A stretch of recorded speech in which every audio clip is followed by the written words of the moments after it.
था मुझे, उस डर को हराना है मुझे। और जो टीचर, जो दोस्त, जो पड़ोसी कहते थे कि तुम न्यूमेरिकल नहीं लगा पाओगे, उन्हें न्यूमेरिकल लगा के दिखाना है मुझे। तो प्यारे बच्चों, न्यूमेरिकल प्रॉब्लम का जो डर है वो धीरे धीरे खत्म होता जा रहा है। असर करेगा, आयुर्वेदिक है इसलिए थोड़ा सा टाइम लगेगा, ठीक है। वैसे भी जो बच्चों लॉन्ग टर्म चीजें होती है ना, वो धीरे धीरे ही सही होती हैं। आपको सफलता भी मिलेगी, तो अचानक से चमत्कार जैसा कुछ भी नहीं होगा। श्री कृष्ण ने भी यही कहा है कि आपको उसके लिए समय देना पड़ेगा, और जो समय दिया है उसने ही इस कहीं भी हो युद्ध को जीता है। तो प्यारे बच्चों, आप न्यूमेरिकल प्रॉब्लम को सॉल्व कर रहे हो, ये बहुत बड़ी बात है। अगर आप डर करके भाग जा रहे हो, लग रहा है बोरिंग क्लास लग रही है, तो फिर आप गलती कर रहे हो। बोरिंग क्लास तो पहली बात तो लगनी ही नहीं चाहिए, क्योंकि आप एंजॉय सर के साथ जुड़ करके पढ़ रहे हो। लेकिन फिर भी क्यों लगता है? क्योंकि बच्चों, हम जब क्वेश्चन सॉल्व करते हैं, न्यूमेरिकल में क्या होता है कि जब हम क्वेश्चन सॉल्व करते हैं तो खो जाते हैं, तो वो हंसी मजाक जो थोड़ा बहुत होता है वो कम हो जाता है, और होना भी चाहिए, है ना। लेकिन फिर भी बच्चों, हम लोग क्लास को बिल्कुल एंजॉय के साथ पढ़ते हैं, अर्थात कोई डिप्रेशन नहीं, कोई हेजिटेशन नहीं, कोई इतना ज्यादा हार्ड चीजें नहीं सोच के चलते हैं ये आज न्यूमेरिकल की क्लास कैसे करेंगे, डेरिवेशन बड़ा टफ है, ऐसा कुछ भी नहीं। और चीजों को सिखाने का बच्चों एक अजब गजब तरीका हम अपनाने की पूरी कोशिश करते हैं कि ये बच्चों को कैसे सिखाया जाए, ठीक है। और उसी कड़ी में बच्चों, आज जो हम न्यूमेरिकल प्रॉब्लम बताने वाले हैं वो किरचॉफ के नियम से रिलेटेड है। हाँ, किरचॉफ के नियम। तो किरचॉफ दादा जो थे, उनके नियम पर बेस्ड क्या सर न्यूमेरिकल बिहार बोर्ड में पूछा जाता है? तो इसका जवाब हाँ तो है, लेकिन उसके साथ साथ ही बच्चों बहुत ज्यादा जरूरी बताना यह है, इससे रिलेटेड आपके ना सिर्फ बिहार बोर्ड में क्वेश्चन पूछे जाते हैं, अदर बोर्ड्स में तो बहुत ज्यादा वेटेज है इसका। साथ ही साथ बच्चों, कॉम्पिटेटिव एग्जाम, वो आपका कोई भी कॉम्पिटेटिव एग्जाम हो, बहुत ज्यादा इसका वेटेज है। किरचॉफ के नियम अपने आप में शानदार चीज है। तो बच्चों, आज की क्लास हम वही चर्चा करेंगे। उम्मीद है आप सभी लोग समझेंगे, सीखेंगे, मजा भी आएगा, ठीक है। तो स्वागत करते हैं आप सभी का इस बेहतरीन सी क्लास में। नमस्तुभ्यम, नमस्कार, अभिनंदन, आभार आप सभी प्यारे बच्चों का इस शानदार क्लास में। Good evening my dear all, ठीक है। तो चलें गुड्डा गुड़िया, चलें दिद्दा भैया चले क्लास की शुरुआत करें। हाँ, तो आप सभी से परमिशन मिल चुकी है, तभी हम क्लास की शुरुआत भी करेंगे। क्या करें, आप लोग हो तो आप लोग का दबदबा है, दबदबा था, दबदबा है, दबदबा बना रहेगा, और वही वाली बात है। तो हम क्या करें, आप लोगों से परमिशन लेना पड़ता है। बच्चों, हम लोग किरचॉफ के नियम पर बेस्ड क्वेश्चंस लगाएंगे, किरचॉफ सर के नियम पर बेस्ड क्वेश्चंस को लगाएंगे। आपके बुक में किरकहाफ भी लिखा हो सकता है ना। किरचॉफ के नियम से संबंधित न्यूमेरिकल है, तो यहां पर किरचॉफ के नियम नहीं लिखते, सीधे न्यूमेरिकल के लिए हम लिखते हैं कि आपके लिए जो न्यूमेरिकल प्रॉब्लम है वही हम लोग सॉल्व कर रहे हैं। तो ये चीज बतानी मुझे जरूरी है। अरे बच्चों, जो मैं बता रहा हूं कि किरचॉफ लॉ, मतलब जिन्हें हम केसीएल भी बोलते हैं, क्या बोलते हैं? केसीएल। केसीएल मतलब किरचॉफ्स लॉ, किरचॉफ्स लॉ, इसको क्या बोलते हैं? किरचॉफ्स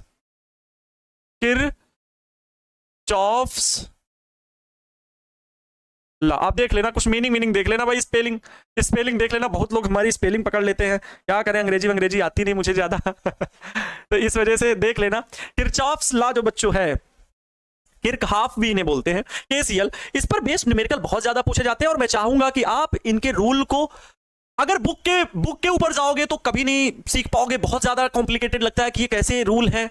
लेकिन मैं जो आपको तरीका बता रहा हूं उनको फॉलो करना बच्चों, फिर आपके लिए सारी चीजें जरूर आसान होंगी।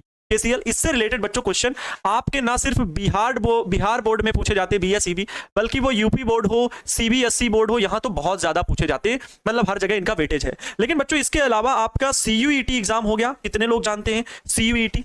Common university entrance test, common university entrance test, जिसके द्वारा बच्चों आप यूनिवर्सिटी कैंपस के भीतर जाकर के पढ़ाई करते हो, ठीक है। फॉरेन के भी लड़के वहां पर आकर के पढ़ते हैं, जर्मन, जापान, ठीक है, फ्रांस, यहां तक के लड़के, बीएचयू जैसे कैंपस जो आप, बनारस हिंदू यूनिवर्सिटी है, दिल्ली यूनिवर्सिटी है, यहां पर सभी देशों के बच्चे आकर के पढ़ाई करते हैं। तो अगर आप भी सीयूईटी के थ्रू अगर आप एडमिशन लोगे कहीं पर, तब आपको वहां पर ऐसा कैंपस देखने को मिलेगा। लेकिन सीयूईटी एग्जाम को क्रैक करना पड़ेगा।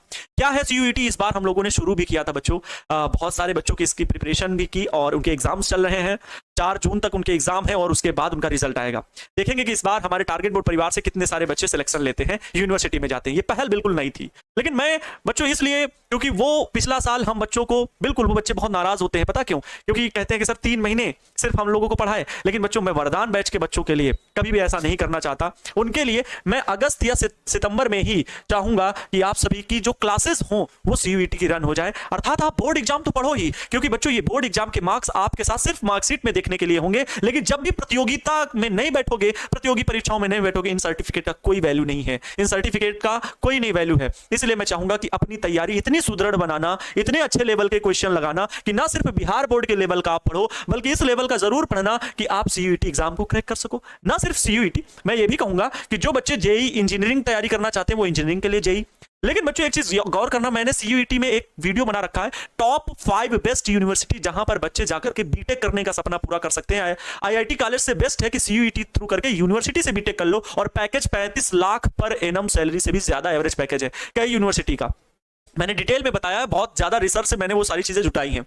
तो जेई का एग्जाम दे सकते हो, मेंस का, और बच्चों नीट का एग्जाम दे सकते हो, नीट का, बच्चों नेस्ट का एग्जाम दे सकते हो। ये सारे वे एग्जाम है बच्चों जिनकी तैयारी आप करो। प्लीज कोई इन बातों को इग्नोर ना करो कि सर सीधे सिलेबस में पढ़ चलिए, मुझे पता है मैं सीधे न्यूमेरिकल पढ़ाने वाला हूं। बात बच्चों कहां की मैं कर रहा था, मैं किरचॉफ्स लॉ की कर रहा था, लेकिन आपको जीवन का उद्देश्य बता रहा हूं कि बच्चों आप अभी शायद उतना ना सोच पा रहे हो, कुछ मन में मेरे लिए थोड़े से शब्द जरूर अगर अलग आ रहे होंगे तो मुझे वो कबूल है, मुझे वो स्वीकार है, लेकिन मैं आपको सही दिशा बताना चाहता हूं कि जो आप अभी 12th में पढ़ रहे हो, ना सिर्फ आप बिहार बोर्ड 12th में अच्छे नंबर लाने के लिए पढ़िए, बल्कि जब 12th पास आउट करेंगे आप टॉपर हो, कोई गिनती नहीं करेगा, कोई पूछेगा नहीं, 1-2 लाख रुपए आपको प्राइज मिल जाएंगे। राष्ट्रपति तो बड़ी दूर की बात होगी, सीएम से जो आपके राज्य के हैं, उसके बाद आपको क्या है क्या करना है वो आपको डिसाइड करना पड़ेगा, इसके अलावा कोई रास्ता नहीं है।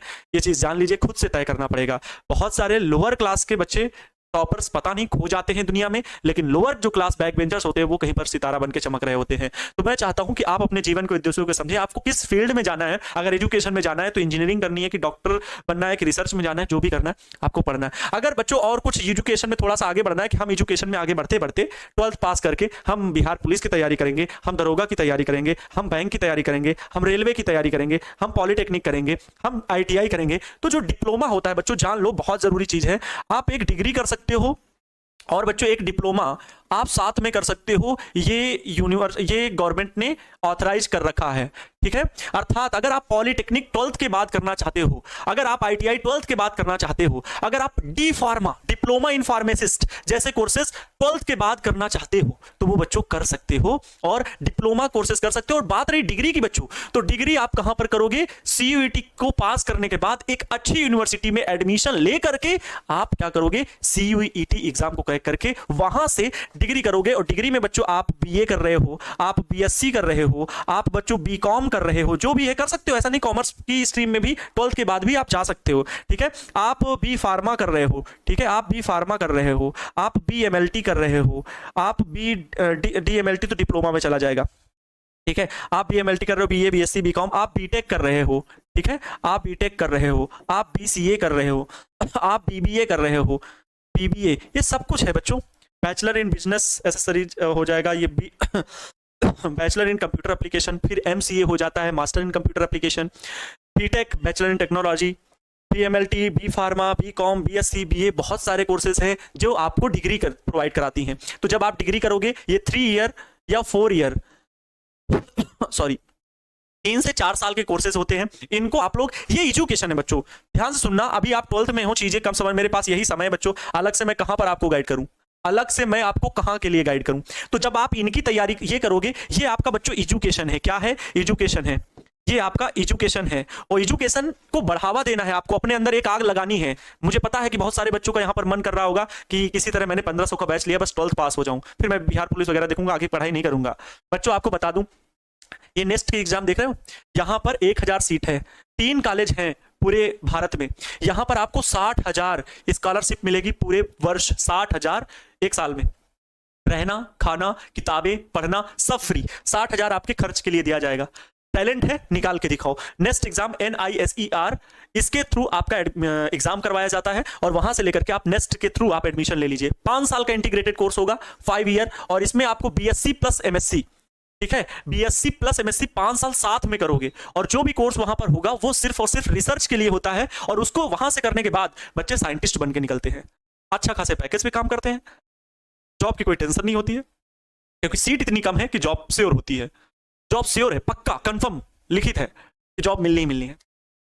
तो बच्चों, किसी अच्छी यूनिवर्सिटी से, किसी अच्छे कॉलेज से पढ़ने के लिए आपको फिर कंपटीशन देना पड़ेगा 12th के बाद भी। इधर उधर की BA BSc कर लेने से फिर स्ट्रगल बहुत बढ़ जाएगा। अगर आप सोच लो कि इधर उधर से BA BSc कर ले और साथ में तैयारी करेंगे, अब मैं बता दूं आपको करना क्या है। CUET का अगर आपने तैयारी किया और अच्छी यूनिवर्सिटी में चले गए, जहां पर BA BTech BSc CUET की कर रहे हो, या मैं कह रहा हूं ना JEE की कर रहे हो, नीट की कर रहे हो, जो भी करके आप अगर किसी मेडिकल कॉलेज में चले गए, आप किसी इंजीनियरिंग कॉलेज में चले गए, वहां से कर रहे हो, प्लस साथ में आप देखो कुछ भी देखो, रेलवे देखो, आप डिफेंस देखो, ठीक है, आप NDA देखो, आप एयरफोर्स देखो, आप कुछ भी देखो, बिल्कुल देखो, आप बिहार पुलिस देखो, ठीक है, देखो, लेकिन इसके साथ में देखो, समय मिलेगा। अगर आपके अंदर जुनून है तो क्यों नहीं इसको पढ़ने के साथ साथ 5 घंटे डेली इसको दे देना, 5 घंटे इसको डेली दे देना। लेकिन अगर इसको देख रहे हो, सुन लो ध्यान से, अगर इसको देख रहे हो और सिलेक्शन बाई चांस नहीं होता है, और नहीं होगा, बहुत सारे बच्चों का नहीं होता है। बच्चों 2% जॉब है पूरे इंडिया में, गवर्नमेंट जॉब। कितने बच्चों को आप गवर्नमेंट जॉब दोगे?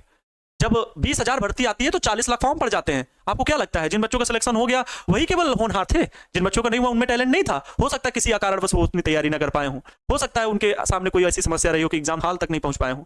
इसलिए मैं चाहता हूं कि इन चीजों को साइड रखो। आप यूपीएससी करना चाहते हो, आप कुछ भी बैंकिंग सेक्टर कुछ भी करना चाहते हो, इससे अलग रखिए, क्योंकि ये आपका नॉलेज है। आपने बीए किया, हिस्ट्री से किया, जियोग्राफी से किया, आपने बीएससी में किया, तो नॉलेज है आपके पास। आप एजुकेशन से आगे बढ़ सकते हो। किसी अच्छी कंपनी में, प्राइवेट कंपनी में ही आपको जब जॉब मिलेगी तो आप लीड कर सकते हो, आप वहां पर विचार दे सकते हो, क्योंकि आपने पढ़ाई की है, यहां पर बहुत सारे नॉलेज को बिठा करके रखा है, बहुत सारी चीजों को पढ़ के आए हो। और ये कॉमन चीज है, ये आर्ट्स वाला भी यहीं पर पढ़ेगा, साइंस वाला भी यहीं पर पढ़ेगा, कॉमर्स वाला भी यहीं पर पढ़ेगा, बिजनेस वाला भी यहीं पर पढ़ेगा, कंप्यूटर एप्लीकेशन पे इंटरेस्ट रखने वाला भी यहीं पढ़ेगा। वो यूपीएससी सबके लिए समान है, वो रेलवे की जॉब सबके लिए समान है। वहां भीड़ की तरह लोग बैठे होते हैं और एक तरह से पढ़ रहे हैं, लेकिन वो स्किल नहीं है, वो स्किल पर बेस्ड जॉब नहीं है। ये स्किल पर बेस्ड है कि आपके अंदर क्या गुण छिपे हुए, क्या तकनीकी चीजें हैं। आपको कंप्यूटर में इंटरेस्ट लगता है, आपको बिजनेस वाले माइंड पे ज्यादा चलता है, आपके टेक्निकल चीजों पर इंटरेस्ट है, तो आप उस अनुसार यहां पर चूज कर सकते हो कि मैं क्या करना चाहता हूं। आप मेडिकल में इंटरेस्ट रखते हो तो मेडिकल के कोर्सेज आप इंटरेस्ट रख सकते हो और उसमें आप आगे जा सकते हो। तो सदैव स्किल को प्रेफर देना लाइफ में, स्किल पर बेस्ड में हमेशा याद रखना।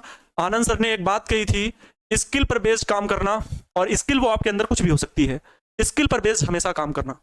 एग्रीकल्चर में बहुत बढ़िया बात, बहुत सारे बच्चे एग्रीकल्चर के लिए बोल रहे हैं। सॉफ्टवेयर इंजीनियर, बिल्कुल बीटेक के लिए सॉफ्टवेयर इंजीनियर में जाइए, कंप्यूटर साइंस का ले लीजिए, वो सॉफ्टवेयर इंजीनियर के लिए ही होता है, ठीक है। पैसों के लिए मत काम करिएगा कि पैसों के लिए ही कि सर इसमें तो पैसे ज्यादा हैं। ये चीज आपको, ये डिमोटिवेशन वाली चीज है, मतलब ये डिस्ट्रैक्ट करने वाली चीज है। बात समझ गए बच्चों? जो भी मैंने आप लोगों के 15 मिनट 20 मिनट होने वाले लगभग, मैं कभी नहीं खराब कहूंगा, अपने विचारों से मैं कभी नहीं खराब करूंगा, क्योंकि ये बातें उन बच्चों को जरूर समझ में आई होंगी जिन्होंने लाइफ को बहुत करीब से देखा है, कुछ करना चाहते हैं अपनी लाइफ में, जिंदगी को यूं ही छोड़ना नहीं चाहते, जो ये जीवन मिला है उसमें कुछ ना कुछ अपना करना चाहते हैं, बस, ठीक है। खैर ये छोड़ दे क्या पेस, हो सकता है कभी आपको काम आ जाए, है ना। वैसे मेरी स्पेलिंग देख लेना कहीं पर मिस्टेक हो, है ना। कुछ लोगों को मेरी स्पेलिंग बहुत पकड़ने में मजा आता है, देख लेना कहीं पर कुछ भी बोल दिए हो जल्दी जल्दी में, ठीक है, बताना हमें, है ना।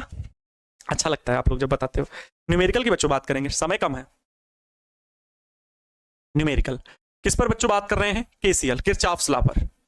इस पर बेस्ड अगर क्वेश्चन आएगा तो आप क्या करोगे? सबसे पहले रूल पर फोकस करोगे। इसका एक रूल है बच्चों, सर्वप्रथम आप क्या करो, मैं बहुत सारे लूप लिख रहा हूं, तो बहुत सारे रूल लिख रहा हूं, ठीक है। क्या? सर्वप्रथम अपने चलने की दिशा, सर्वप्रथम लूप निर्धारित करो, सर्वप्रथम लूप निर्धारित करें। देख लो इतने पॉइंट जितने हम लिख दे रहे हैं आप हमेशा के लिए बस याद कर लेना। सर्वप्रथम लूप निर्धारित करें, लूप में स्वयं के चलने की दिशा नियत करें, स्वयं के चलने की एक दिशा निर्धारित करें, एक दिशा निर्धारित करें। सोच लो,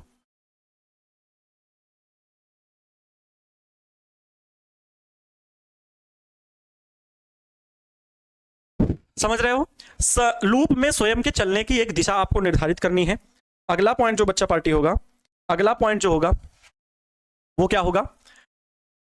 इस लूप में जिस सेल से जितनी धारा प्रवाहित करे, जिस सेल से जो धारा प्रवाहित करें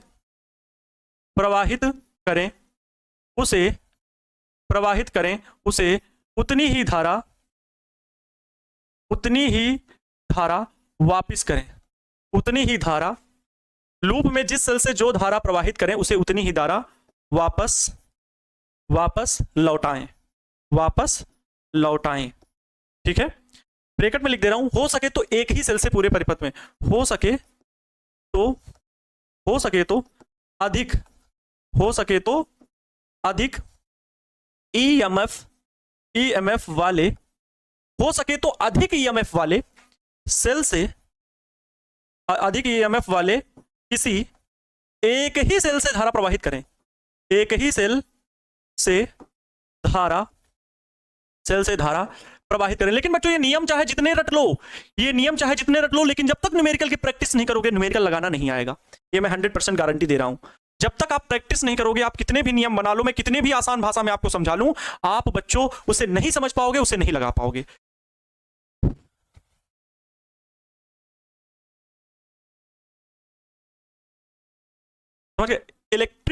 इलेक्ट्रिक मोटिव फोर्स, विद्युत वाहक बल, ईएमएफ का मतलब होता है electric motive force, EMF. Loop क्या है बच्चों? बंद पास। आप पहले से देखो, मुझे कटप्पा बनना है, इसके बारे में कुछ टिप्स दीजिए प्लीज। बहुत सारे बच्चे अभी फ्यूचर को लेकर के, करियर को लेकर के कमेंट कर रहे हैं। प्लीज अभी बच्चों कमेंट मत करो, है ना, फिर किसी दिन चर्चा करेंगे, टॉपर ले लेंगे, डाउट क्लास में सेशन बना देंगे, करियर से रिलेटेड बातें, ठीक है, तो उसमें अपने अपनी बातें बताना, ठीक है, सबको बता देंगे। एलएलबी, यूपीएससी, एलन मस्क जैसे बनना है, ठीक, सब बहुत अच्छी सोच है। मुझे बहुत अच्छा लगा जान करके, इतने सारे बच्चे मेरे साथ जो जुड़ करके पढ़ाई कर रहे हैं, उनमें इतना ज़्यादा एक हौसला है, कुछ सपने उन्होंने देखे हैं, तो वो चीज़ें मुझे भी प्रेरित करेंगी, ठीक है। मैं आप लोगों के लिए ज़रूर सारी चीज़ें जुटाऊंगा और फिर बताने की कोशिश करूंगा, ठीक है। एथलीट बनना चाहते हैं, देखो बहुत अच्छी बात है, आप स्पोर्ट्स में जाएं, एथलीट्स में जाएं, बहुत अच्छी चीज़ें हैं ना, आप जो करना चाहते हैं करें, बिल्कुल। चलो बताएंगे बच्चों, यहां पर आओ। मैंने क्या कहा कि ये 3 नियम अभी ये हो गए कि आपको करना क्या, अभी न्यूमेरिकल में यही सारे स्टेप्स मैं फॉलो करूंगा। क्या एक न्यूमेरिकल बताऊं, एक ही हो ही पाता है, इसका थोड़ा सा लेंथी होता है, फिलहाल मैं बताऊंगा जरूर एक अच्छे तरीके से। फिर देखो बच्चों, सेल में मतलब प्रतिरोध में किस प्रकार से आपको करना है। सर्वप्रथम प्रतिरोध में गणना करने के लिए देख लीजिए क्या करोगे आप बच्चों। अगर प्रतिरोध में जो आपने चलने की दिशा निर्धारित की है, मान लो ये प्रतिरोध है, ये प्रतिरोध है, ठीक है, और प्रतिरोध आर में बच्चों धारा प्रवाहित हो रही किधर, इस दिशा, और आपके चलने की भी दिशा, आपके भी चलने की दिशा इधर ही है, स्वयं के चलने की दिशा, स्वयं के चलने की दिशा, स्वयं के चलने की दिशा बच्चों यही है, धारा की दिशा यही है, धारा की दिशा।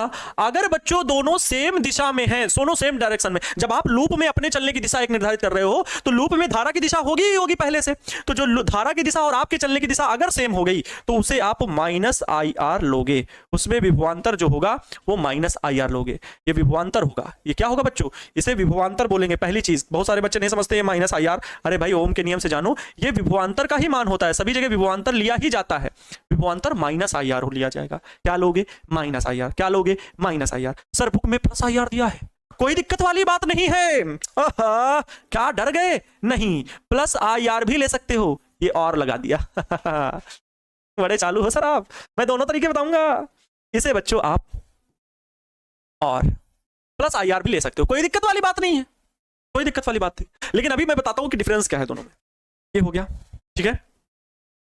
अब देखो बच्चों, ये तो हो गया, इसके बाद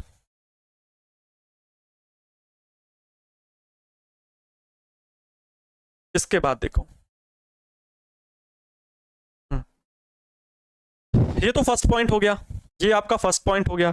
ये सेकंड पॉइंट देखो, अगर बच्चों धारा की दिशा अब जो है ना, धारा की दिशा,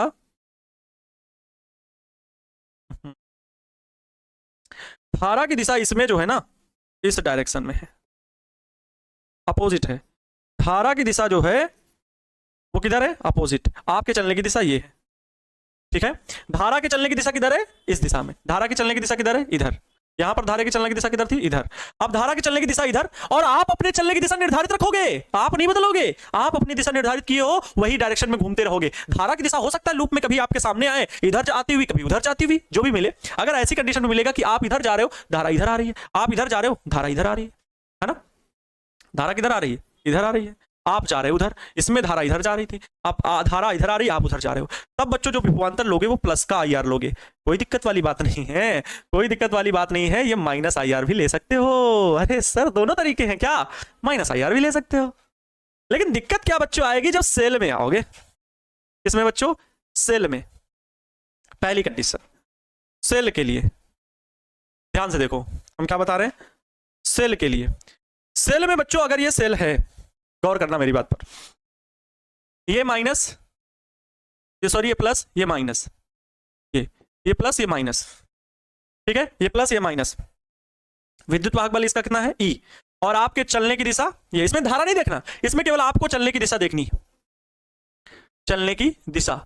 इसमें आपका सेल क्या पड़ा, ये तो पहले प्लस है बाद में माइनस, तो बाद वाला चिन्ह लेते हैं, विभवांतर क्या लेंगे, माइनस का ई। लेकिन बच्चों और लगा करके मैं कह रहा हूं यहां पर आप प्लस ई भी ले सकते हो, प्लस ई लोगे, लेकिन जब प्लस ई कंडीशन में ले रहे होंगे तो फिर ये माइनस आई आर, ये वाले अलग ऑप्शन पूरे, और अगर इस तरह से लोगे तो फिर इसमें ये वाले ऑप्शन अपनाओगे, दोनों में सेम रहेगा, फिर दोनों में उल्टा पुल्टा मत कर देना। दूसरा पॉइंट, अगर बच्चों आप यहां पर थोड़ा सा मैं छोटा करना चाहूंगा, नहीं तो आएंगी नहीं चीजें सारी, ठीक है बच्चों, बिल्कुल सारी चीजें नहीं आ पाएंगी, थोड़ा सा मुझे छोटा करना ही पड़ेगा।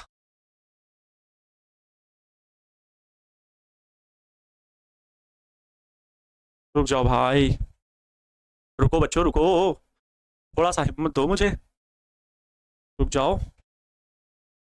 ठीक है चलो, इतनी जगह बन गई है, कोई दिक्कत नहीं है, ठीक है, इतनी जगह बन गई, यहां पर मैं समझा देता हूं, ठीक है, यहां पर मैं समझा देता हूं।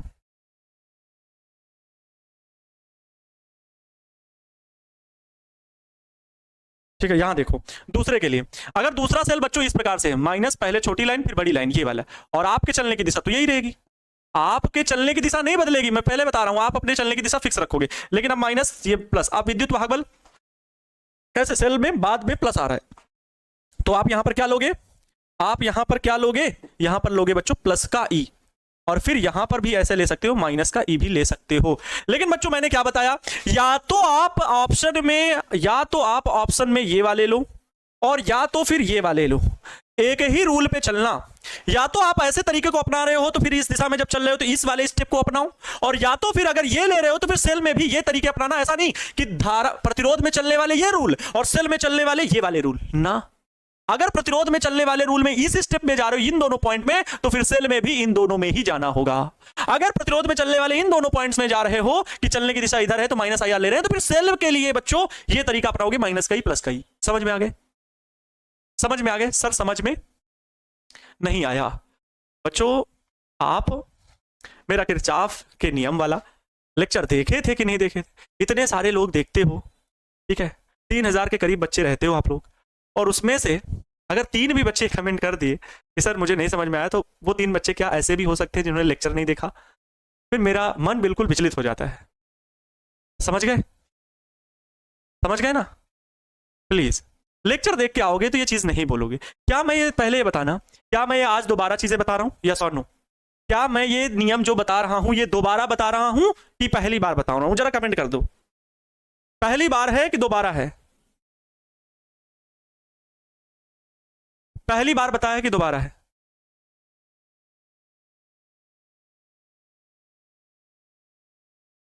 यस सर क्लियर है, दोबारा है, बहुत सारे बच्चे ही,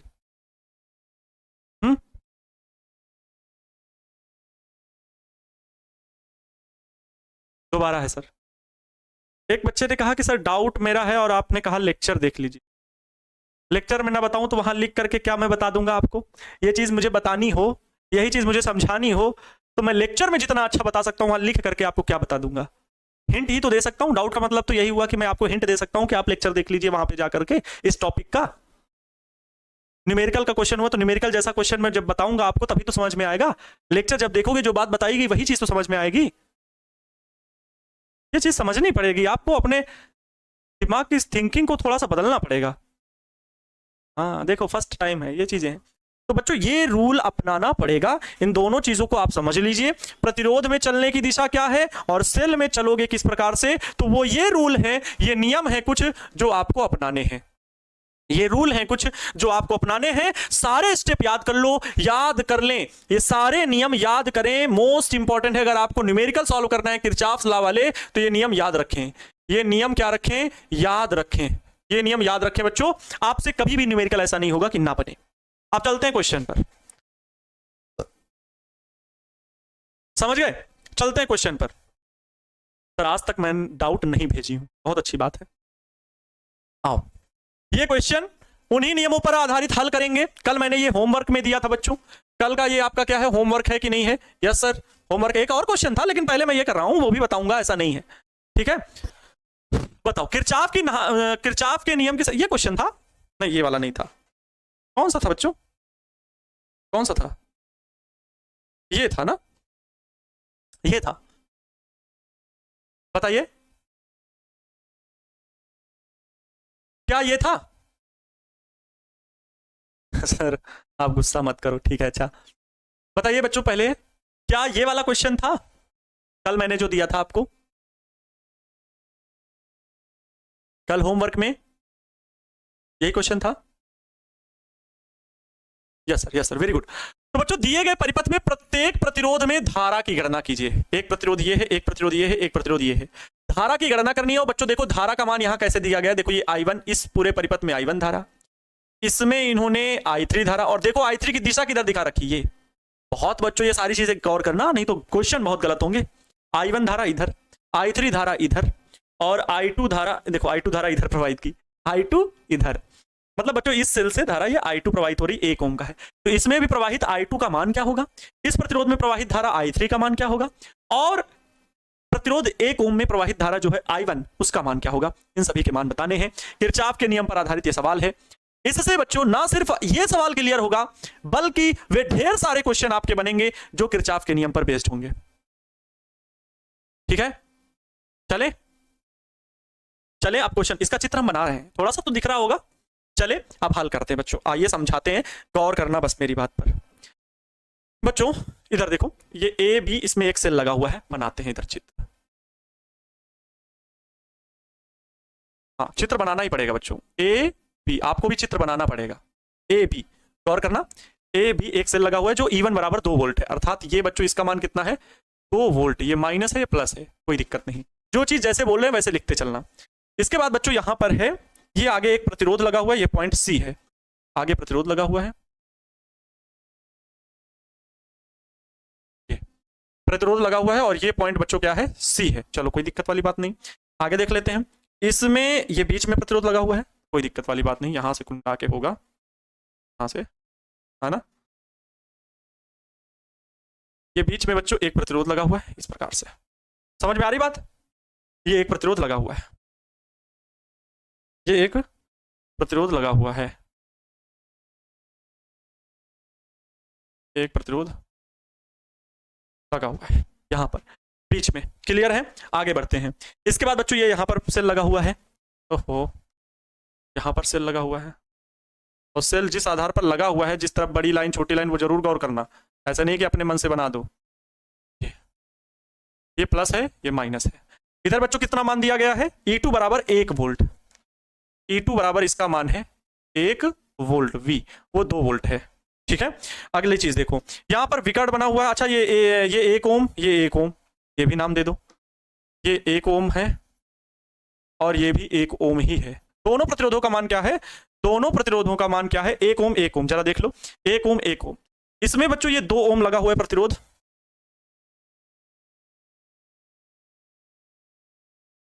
ये कितने ओम प्रतिरोध है, 2 ओम। चलो हल हो गया, समझ गए, प्लस ही माइनस ही सब समझ में आएगा। अब देखो, अब मैं अपने रूल बता रहा हूं बच्चों, भले चित्र में यहां पर I1 का मान तो हम ये देख लेंगे, ए बी सी में शाखा, 3 शाखाएं हैं, एक ए बी सी, एक ए सी और ए डी सी, ये 3 शाखाएं हैं, तीनों में प्रवाहित धारा का मान बताना है, बस सिंपल सी बात है। तो चलो हम चित्र बना हुआ ये, लेकिन मैं अपने रूल से चलूंगा, जो मैंने रूल दिखाए हैं, जो मैंने रूल सिखाए हैं। मैं ये क्वेश्चन अभी जो है बच्चों बाद में आपको बताऊंगा ही, ये मैं अपने रूल से यहां पर आपको सिखाने वाला हूं, प्लीज आप तैयार रहना। अब एक एक चीज सीखना, मैं आपको पूरे टाइम पे ये चीजें सिखाने वाला हूं, समझाने वाला हूं। अच्छा कैसे, ये ए बी सी हो गया, ये डी हो गया। अब चलो और रूल पे चलते हैं। सबसे पहला रूल बच्चों ये था, सबसे पहला रूल ये है, सर्वप्रथम लूप निर्धारित करें, पहला पॉइंट। दूसरा है लूप में स्वयं के चलने की दिशा निर्धारित करें, दूसरा पॉइंट। तीसरा पॉइंट है लूप में जिस सेल में जो धारा प्रवाहित करें उसे उतनी ही धारा वापस लौटाएं, हो सके तो अधिक ईएमएफ वाले किसी एक ही सेल से धारा प्रवाहित करें। ये चीज आपको अपनानी है, और ये चीज बच्चों मैं प्रैक्टिस आपको करा रहा हूं इस क्वेश्चन की मदद से। पहला चीज क्या था, पहली चीज थी बच्चों कि लूप निर्धारित करें, लूप बनाएं। तो यहां पर बच्चों कितने लूप हैं, 2 लूप हैं। एक लूप बच्चों ये है, एक लूप ये दूसरा लूप है, 2 लूप, 2 बंद लूप, बंद पास, पास या लूप मतलब बंद हो चारों ओर से, एक ये बच्चों, एक ये। अब ये नहीं कहते सर एक तो ये पूरा वाला, नहीं, वो गलत बात हो गई। यहां किरचॉफ के 2 बंद लूप बन रहे हैं। अब इसमें लगे विभिन्न अवयव हैं। इसके बाद पहले क्या, पहला पॉइंट हो गया, 2 लूप बनाए, एक है ए बी सी ए, ये पूरा लूप ऐसे बताओगे पूरा बंद, और दूसरा लूप है ACDA, ये लूप दूसरा है। ये देखो, ये पहला लूप, ये दूसरा लूप। इसके बाद बच्चों स्वयं के चलने की दिशा निर्धारित करें। तो स्वयं के एक चलने की दिशा निर्धारित करोगे। एक बच्चों क्या करोगे, स्वयं के चलने की दिशा निर्धारित करोगे, जो कि इस प्रकार से मैं कह सकता हूं, मैं क्लॉकवाइज चलूंगा। मैं कैसे चलूंगा, चमचम चमचम चमचम चमचम, क्लॉकवाइज चल। और जब भी बच्चों क्लॉकवाइज चलोगे, मैंने ये रूल सिखाते हुए ये बताया था, गोलुआ को लेकर के आए थे, है ना, गोलुआ को लेकर के आए थे, बोले थे किनारे किनारे ऐसे घूमना है। ये क्लॉकवाइज आप चल रहे हो। कैसे चल रहे हो आप बच्चों, क्लॉकवाइज चल रहे हो ऐसे, ये क्लॉकवाइज। उसी प्रकार इसमें भी आप चल सकते हो, जरूरी नहीं कि जो अलग अलग चलना है ना, एक ही दिशा से चलिए, कोई दिक्कत नहीं। इसमें भी क्लॉकवाइज ही आप चलें, इसमें भी आप क्लॉकवाइज चलें। चलो, दो काम हो गए। तीसरा काम ये था, अभी जो नियम पढ़े, एक तो अपने चलने की दिशा निर्धारित हो गई, हम कैसे चलेंगे, क्लॉकवाइज। हम कैसे चलेंगे, क्लॉकवाइज। तीसरा काम ये था, किसी एक सेल से धारा प्रवाहित करें हो सके तो, और धारा जितनी प्रवाहित जिसको करें उसको उतनी ही धारा लौटाएं, और अधिक ईएमएफ वाले सेल से धारा प्रवाहित करें तो ये ज्यादा अच्छा है। अब बताओ, यहां पर दो सेल हैं, अगर बराबर होते तो दोनों में किसी भी सेल से एक से धारा प्रवाहित कर दो। सबसे जरूरी चीज कि सर बराबर है तो क्या करें, अरे बराबर हो तो कोई दिक्कत नहीं है। क्लॉक क्या है भैया, घड़ी। घड़ी क्लॉकवाइज मतलब घड़ी। हे प्रभु, एक ये राड अब हमारे सर पे फटेगी किसी दिन और मैं यहीं पर शहीद होकर गिर पड़ूंगा। सही बता रहा हूं। ईएमएफ का मतलब, इनको ईएमएफ कितनी बार बताया, आ गए लेट लपेट। फिर इसके पहले कितनी बार बता दिया, इलेक्ट्रिक मोटिव फोर्स, विद्युत वाहक बल।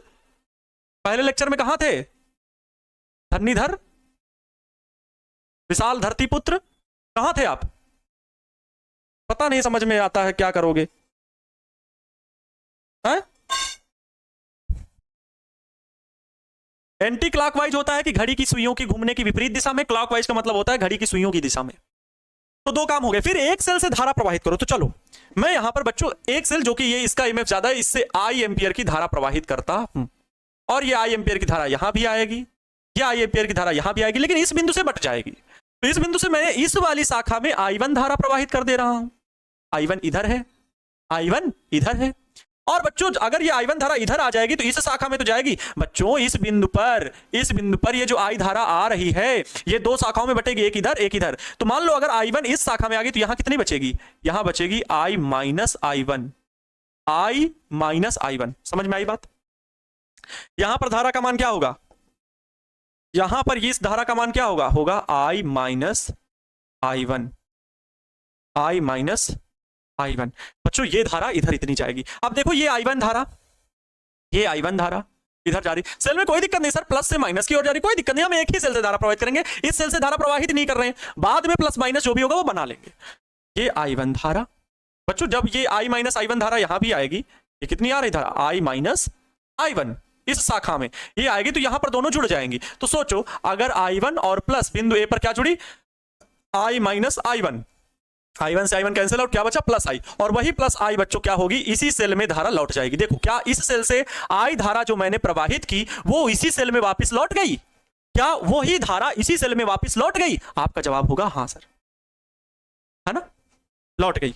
बोलो हां, क्लियर, समझ गए?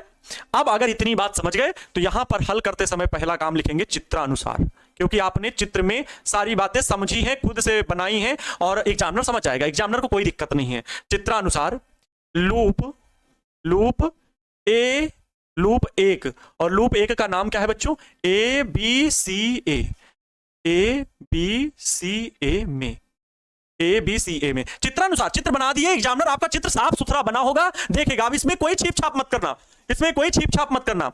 लूप 1 ABCA में, यहां पर चाहो तो थोड़ी बात लिखना चाहो तो आप लिख दो, कोई दिक्कत वाली बात नहीं। मैं यहां पर थोड़ी सी स्पष्ट बात लिख दे रहा हूं ऊपर कि E1 बराबर 2 वोल्ट सेल से I एम्पियर की धारा, I एम्पियर धारा प्रवाहित की, I एम्पियर धारा परिपथ में, माना ये लिखना कि माना E1 बराबर 2 वोल्ट सेल से I एम्पियर धारा परिपथ में प्रवाहित होती है, परिपथ में चित्रानुसार प्रवाहित होती है, परिपथ में चित्रानुसार प्रवाहित होती है, बता दो बस। इतना लिख दोगे तो कोई दिक्कत नहीं, चित्रानुसार प्रवाहित होती है। अगर ये लिख दोगे तो मतलब एग्जामिनर समझ जाएगा कि ये बच्चा ये कहना चाह रहा है, ये बच्ची ये कहना चाह रही है, ये छापू सुल्तान ये कहना चाह रहा है कि हमने इस सेल से धारा पहले प्रवाहित की है, बस माना है अपनी तरफ से। तो लूप 1 ABCA में चलो गणना करेंगे किरचॉफ के द्वितीय नियम से। किससे गणना करेंगे, किरचॉफ के द्वितीय नियम से, किरचॉफ के द्वितीय नियम से,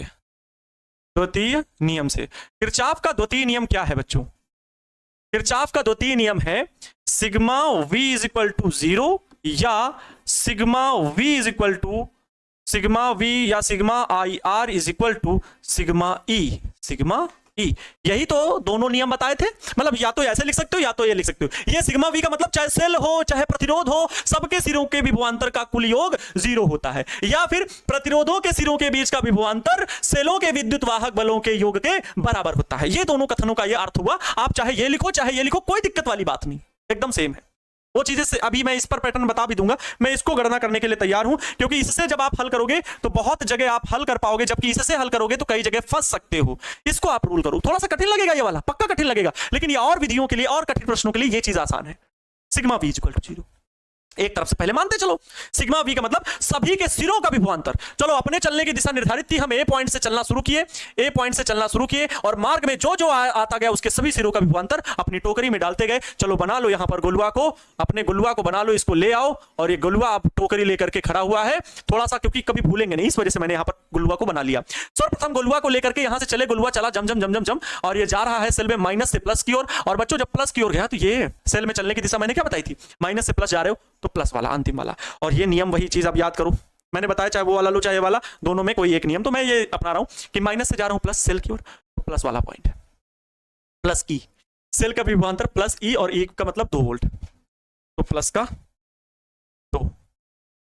2 वोल्ट नहीं लिखना, बस 2। आगे हमारे चलने की दिशा तो यही है, जम जम जम जम जम, ये प्रतिरोध मिला। अब इस प्रतिरोध में हम जा रहे हैं बच्चों इधर, हम जा रहे हैं इधर, धारा भी इधर, तो दोनों के लिए फिर मैंने क्या बताया था, माइनस। क्योंकि आपने सेल वाला रूल क्या अपनाया है, ये प्लस वाला। अगर माइनस ई लेते तो फिर सेल का वो वाला प्रतिरोध में दूसरा नियम अपनाते। पहले बता रहा हूं कंफ्यूज मत हो, दोनों रूल बताने का मतलब कंफ्यूजन नहीं है, बल्कि नई चीज सीखने का तरीका है। बहुत लोग कंफ्यूज कर देते हैं, लेकिन मैं दोनों चीजें आपको बता रहा हूं कि दोनों तरह से बहुत जगह पढ़ लोगे, नहीं बताएगा कोई कि दोनों रूल कैसे हैं, नहीं बताएगा। लेकिन मैं आपको बता रहा हूं कि ये दोनों ही रूल आप लगा सकते हो, दोनों ही तरीके आप अपना सकते हो, जो भी हो ये वाले। अगर आप सेल में चलने पर, सेल में प्लस से माइनस चलने पर प्लस ही ले रहे हो, तो फिर प्रतिरोध में चलने वाले ये रूल अपनाओगे, दोनों ऊपर वाले। अगर आप सेल में चलने वाले ये रूल अपना रहे हो, तो फिर प्रतिरोध में चलने वाले ये रूल अपनाओगे, ये याद रखना। तो मेरा वाला रूल यहां पर फॉलो करो, हमेशा याद रहेगा। भाई जब चल रहे हो आप इधर जा रहे हो, बाद में क्या आ रहा है, माइनस के बाद आ रहा है प्लस वाला, तो आप प्लस वाला पॉइंट ले लो, प्लस का 2 लिया है, बस। सेल में अंतिम वाले क्षण का चिन्ह लेना है, सेल में अंतिम वाले क्षण का चिन्ह लेना है। धारा से मतलब नहीं कि धारा इधर जा रही, धारा इधर आ रही, इससे कोई मतलब नहीं। सेल में धारा इधर आ रही, इधर जा रही, सेल में धारा से मतलब नहीं, सेल में टर्मिनल से मतलब है कि माइनस से हम जा रहे हैं प्लस की ओर, तो प्लस का ई लेंगे, मतलब प्लस का 2 वोल्ट लेंगे। फिर आगे बढ़े, आगे बढ़े, जम जम जम जम जम जम जम जम जम, ये आई है और ये प्रतिरोध है एक आई होगा। विभवांतर क्या होगा, एक आई। विभवांतर क्या होगा, अरे V equal to I R से, ओम के नियम से, आई और आर 1 ओम है, लेकिन हम चल रहे हैं धारा की दिशा में ही, तो माइनस का लेंगे, माइनस का 1 आर हो जाएगा। आर कितना है, माइनस का 1 आर मतलब आई। प्रतिरोध का मान तो एक ही है, तो 1 आई हो गया। ठीक है, आगे बढ़े, आगे बढ़े। अब दूसरे लूप में मत कूद जाना, इसी इधर ही घूम जाओ, क्योंकि आपके चलने की दिशा क्लॉकवाइज एक बार निर्धारित हो चुकी है। आप जा रहे हो इधर, अब जब इधर जा रहे हो तो ये प्रतिरोध रास्ते में मिल गया। जब ये वाला प्रतिरोध रास्ते में मिला तो इसमें धारा की दिशा देखो किधर है, प्रतिरोध में धारा की दिशा को जरूर देखना है। धारा की दिशा इधर है और आपके चलने की भी दिशा इधर है, अर्थात दोनों समान दिशा में, तो माइनस का लोगे। विभवांतर किसमें लोगे, माइनस का लोगे। और विभवांतर इसमें माइनस का क्या बच्चों, आई आर कितना, आई कितना है, आई माइनस I1 है, और प्रतिरोध कितना है, 2। सभी अब आगे बढ़िए, आगे बढ़िए, आगे बढ़िए, आगे बढ़िए, यहां पहुंच गए। बिंदु ए से शुरू किए थे, बिंदु ए पर ही पहुंच गए, तो सारे सिरों का विभवांतर गोलुआ ने अपनी टोकरी में डाल लिया है। अब बात खत्म, ये पूरा लूप घूम लिया और ये टोटल विभवांतर का कुल ये सिग्मा वी इक्वल टू क्या, 0। थोड़ा सा गणना कर लो, तो माइनस आई, एक आई का मतलब आई केवल लिखा जाएगा, माइनस गुणा होगा तो माइनस आई और माइनस माइनस, सॉरी ध्यान से देखना, 2 का बच्चा गुणा, यहां पर ये जो I1 माइनस I2 और इनटू में जो 2 लिखा हुआ है, क्योंकि ये प्रतिरोध 2 ओम है, I R. V equal to I R होता है, ये याद रखो है ना, V equal to I R. तो सब जगह आई और धारा और प्रतिरोध का गुणा है, तो 2 गुणे I1 माइनस I2 जो लिखा हुआ है, हम थोड़ा ऐसा लिखना चाहते हैं, 2 गुणे I माइनस I1, ये I माइनस I1 वही चीज लिखी हुई है। तो यहाँ पर लिख रहे हैं, इसको गुणा करा रहे हैं, माइनस 2 का गुणा 2 में, तो माइनस 2 आई हुआ, माइनस 2 का गुणा माइनस I1 में, तो ये बच्चों क्या हो जाएगा, प्लस का 2 I1 हो जाएगा, बराबर में 0 हो जाएगा। ये माइनस आई, ये माइनस 2 आई, माइनस का 3 आई होगा, तो माइनस का 3 आई प्लस का 2 I1, और ये जो बच्चों प्लस के 2 हैं उस पक्ष में भेजेंगे तो माइनस का 2 हो जाए। माइनस का 2। क्यों सर उधर भेज दिए? क्योंकि ये अचर पद जैसा है, ये सिग्मा, इसका विद्युत वाहक बल है इस तरफ, इस सूत्र से भी यही बनेगा, इस सूत्र से भी यही बनेगा, क्योंकि विद्युत वाहक बल वाला इधर लिखेंगे, प्रतिरोध वाला इधर लिखेंगे। वही चीज इसमें कर लो, डायरेक्ट एक साथ कर लो, बाद में उधर ट्रांसफर कर दो। ये बच्चों समीकरण नंबर क्या हो गया? 1 हो गया। ये समीकरण नंबर क्या हुआ है? 1 हुआ है। ये समीकरण नंबर 1 है। इसके बाद आप क्या घूमोगे? लूप 2। ठीक है, ये तो आप लूप 1 में घूम लिए। लूप 2 में, लूप 2 ये वाला है, A C D A, loop 2 A C D A में, loop 2 A C D A में। जल्दी करेंगे, समय बहुत कम है ना। ए सी डी ए में अब बात वही है, यहां से शुरू करो, इस पॉइंट से चलते चलते यहीं पर पहुंच जाना, यहीं पर पहुंच जाना। अच्छा, गणना कैसे करेंगे? आप बच्चों किरचॉफ का नियम एक बार लिख चुके हैं, आप सीधे हल करेंगे, है ना।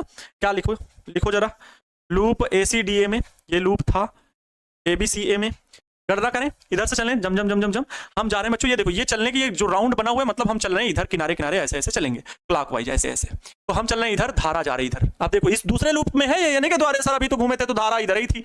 अरे भाई, दूसरे लूप में हम ऐसे घूम रहे हैं, घूम वैसे ही रहे, लेकिन जब दूसरे लूप में शुरू कर रहे हैं तो यहाँ पर ये जो रेखा है वो उस पट्टी पे पड़ रही है। इसमें जब घूम रहे हैं तो ये इस तरफ थी बाईं ओर, अब उस तरफ दाईं ओर है। ये इसका क्या मान हो जाएगा बच्चों? कैसे?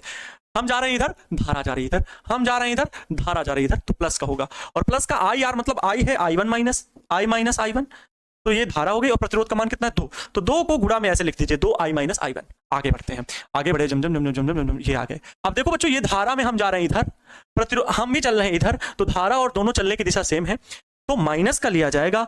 धारा कितनी? I1, प्रतिरोध कितना? 1, तो 1 I1 हो जाएगा, बात खत्म। 1 I1 हो गया, 1 I1 हो गया, 1 I1, 1 I1। आगे बढ़े, आगे बढ़े, आगे बढ़े, आगे बढ़े। सेल में आपको टर्मिनल को देखना है कि हम जो चल रहे हैं, लास्ट वाला पॉइंट क्या है? लास्ट वाला है माइनस, तो माइनस का 1 वोल्ट है, तो माइनस का 1 हो जाएगा केवल। आगे बढ़े, आगे बढ़े, बिंदु ए पर पहुंच गए, खत्म हो गया, पूरा लूप घूम लिए। तो सबका योग क्या हो गया? Sigma v equal to 0। गुणा करा लो, 2I माइनस 2I1 माइनस का 1I1, और ये -1 को उधर भेज दो तो प्लस का 1 उधर बन जाएगा।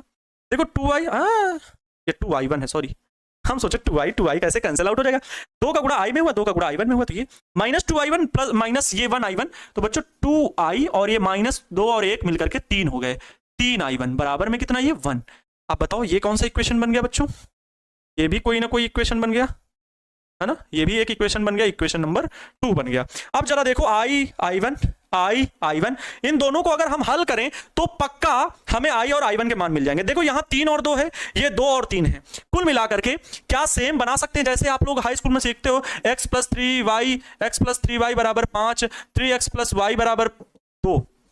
अब बताओ कैसे हल करें? ऐसा करते हैं कि बराबर करने के लिए समीकरण 1 को 3 से गुणा करा दीजिए, या 2 को गुणा करा दीजिए 3 से, जो भी हो, एक पद बराबर कर लेते हैं, फिर कैंसिल आउट हो जाता है। ऐसा ही तो करते हैं। तो वही चीज बच्चों हम यहां पर भी करेंगे कि I और I1 के मान निकालने के लिए एक पद को हम क्या कर लेंगे? बराबर कर लेंगे। एक पद को क्या कर लेंगे? हम बराबर कर लेंगे, एक पद को हम बराबर कर लेंगे। आइए हल करें, कैसे बराबर होगा? समीकरण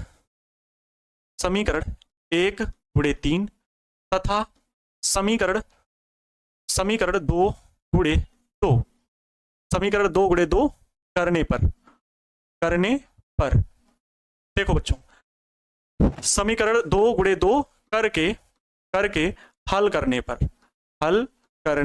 पर देखो 2 गुणे, समीकरण 1 का गुणा किससे कर दीजिए? 3 से। अब देखो यहां पर जो कर रहे हैं, समीकरण 1 को गुणा 3 से करना है, किससे गुणा करना है? 3 से। और समीकरण 2 को गुणा 2 से करना है। 1 को गुणा अगर 3 से करें, 3 3 9, 3 दूनी 6 होगा, 3 3 9 गुणे 3 दूनी 6, अर्थात ये हो जाएगा बच्चों माइनस का, ठीक है, 3 3 9, देख लें एक सेकंड, 3 3 9 हो रहा है, पूरा एक साथ करते हैं भाई स्टेप में। आप लोग तो रजिस्टर में लिखोगे ना, यहाँ स्लाइड चेंज है तो लग रहा है आगे लिखें, आप एक तरफ से लिखोगे, 3 3 9I होगा, 9I हो गया, ठीक है। इसके बाद प्लस का 2I, 3 से गुणा हो रहा है तो 3 दूनी 6I1, प्लस का 6I1 बराबर में माइनस का 2, तो 3 दूनी 6, माइनस का 6 हो गया। आगे देखो, समीकरण 2 में 2 से गुणा तो 2 दूनी 4I। आगे देखो 2 दूनी 4I होगा, 2 का गुणा 3 से होगा, 3 दूनी 6I1, माइनस का 6I1 बराबर में देखो 1 का गुणा 2 से होगा तो 2 कम 2 होगा, प्लस का 2। चलो हल कर लो, क्या होगा? यहां पर देखो कुछ चीजें सेम मिल रही है, देखो plus 6I1 minus 6I1 same हो गया ना, तो इसको जोड़ने पर करेंगे ताकि चिन्ह ना बदलें, तो जोड़ने पर करेंगे, सब तो जोड़ने पर ही करेंगे, अर्थात बच्चों ये कैंसिल आउट हो जाएगा, है ना, प्लस माइनस कैंसिल आउट। यहाँ पर क्या बचेगा, यहाँ पर क्या बचेगा, यहाँ पर बचेगा बच्चा पार्टी माइनस का 5i बचेगा। यहाँ पर क्या बचेगा, -6 में 2 घट गए तो माइनस का 4 बचेगा। तो i बराबर क्या मिलेगा, 4/5। आई ही तो बचा भाई, -9i में प्लस के 4i घटे तो माइनस के 5i बटे, और यहाँ पर क्या बचे, माइनस के 4, माइनस का 4/5 हुआ। इसको थोड़ा सा हल कर लेंगे, 4 है दशमलव लगा के 0 बढ़ा लो, है ना, तो 40/5 बन जाएगा।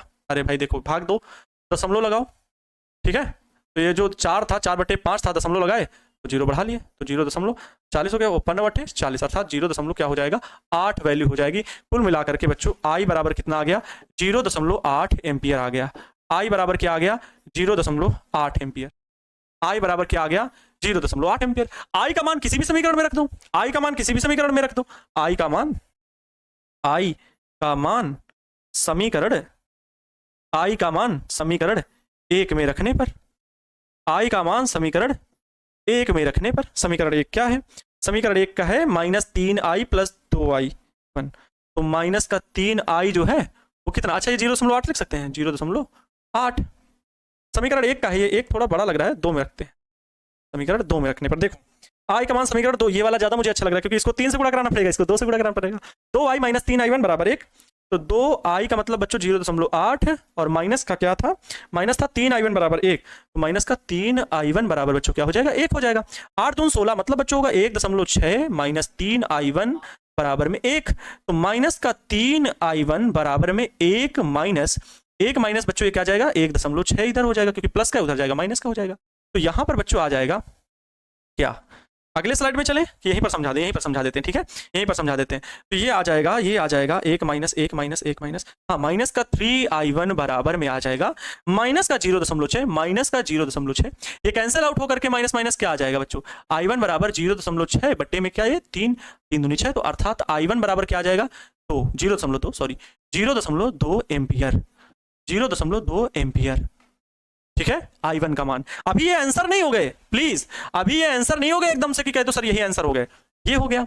i - i1 का मान क्या होगा, प्लस i - i1 का मान, हम लोगों को यही तो निकालना है, i - i1 का मान, i - i1 का मान बराबर क्या होगा, तो i बच्चों कितना मान है 0.8 माइनस i1 का मान कितना है 0.2, तो i - i1 बराबर कितना मिलेगा 0.6 एम्पियर, 0.6 एम्पियर।